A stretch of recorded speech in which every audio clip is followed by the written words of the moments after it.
Um, Hi? Hello? Hindi ko alam kung paano sisimulan. Okay, from the top. Ako nga pala si Jason at welcome sa aking YouTube channel! So ayun, the end. Joke lang.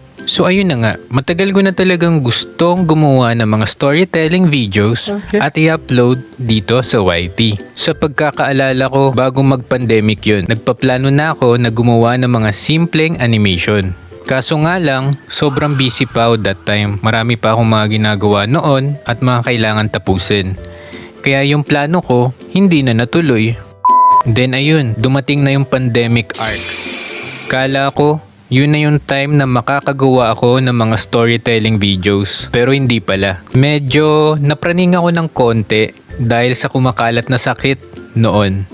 Nung time na yun, mag-isa lang ako dito sa bahay. Kaya syempre, nakakakaba rin, diba? Kaya hindi rin ako makapag-focus nun dahil nag-worry ako sa kumakalat na virus na yun. At ayun, at lagi ka dapat may dala at nakasuot ng face mask at face shield.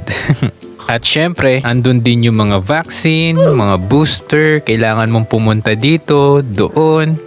'Di ba? Ang daming ganap nung mga time na yun. Kaya ayun, habang pa-scroll lang ako sa YT, may nakita akong mga Pinoy animators.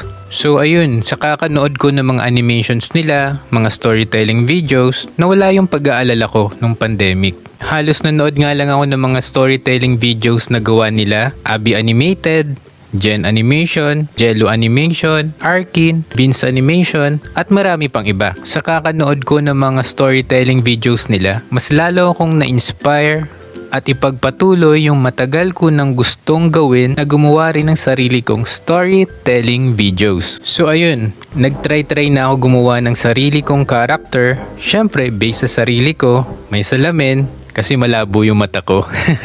Sa dami kong nagawang character nun, parang wala akong nagustuhan.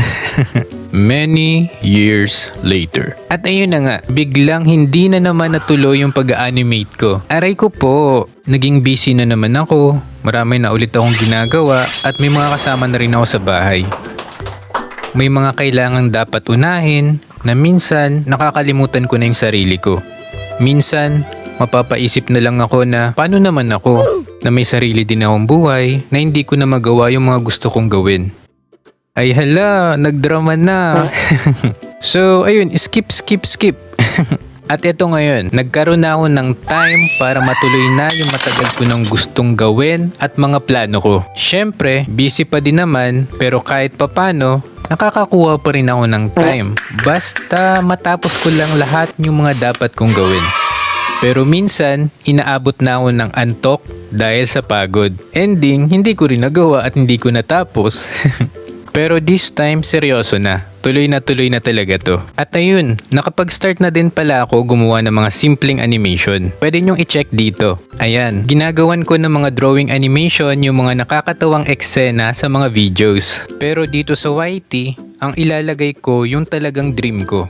Makapag-post and upload ng mga storytelling videos, mga personal experiences, adventures, at marami pang iba.